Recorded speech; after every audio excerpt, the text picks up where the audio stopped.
Boker Tov. Nous étudions ce matin le dernier verset du psaume du vendredi, où il est dit Aedotecha ne menu meod leveitra nava kodesh Hashem leorer yamim. Alors il nous faudra comprendre ce verset et également le lien qui existe entre ce verset et le précédent. Aedotecha ne menu meod. Aedotecha, c'est tes témoignages.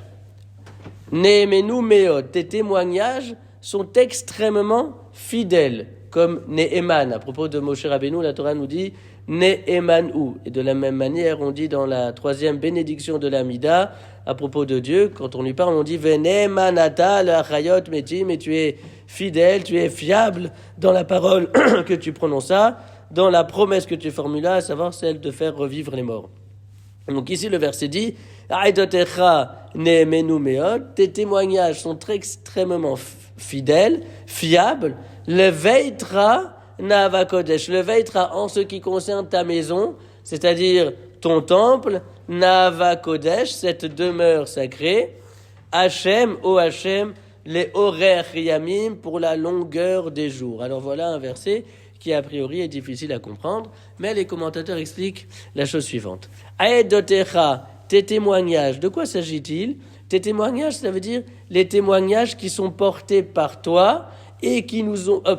les témoignages qui ont été portés sur toi et qui ont été prononcés par les prophètes de la Bible.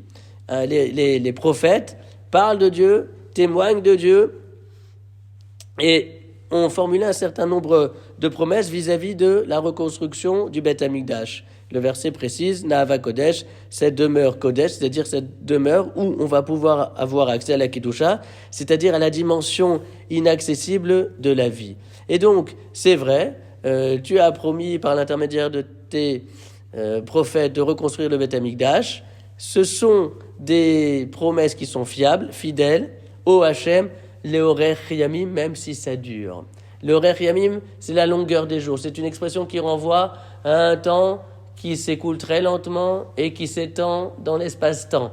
En fait, ici le texte dit, ce que tu as promis concernant l'avenir à Dieu de l'humanité, c'est fiable. Et ce n'est pas parce que le temps se passe et qu'a priori rien ne se passe que pour autant les promesses que tu formulas sont vaines et non avenues. Non, pas du tout. Vous avez ici l'expression du fait que le temps n'a pas d'impact sur la croyance que le peuple a vis-à-vis de la promesse de Dieu.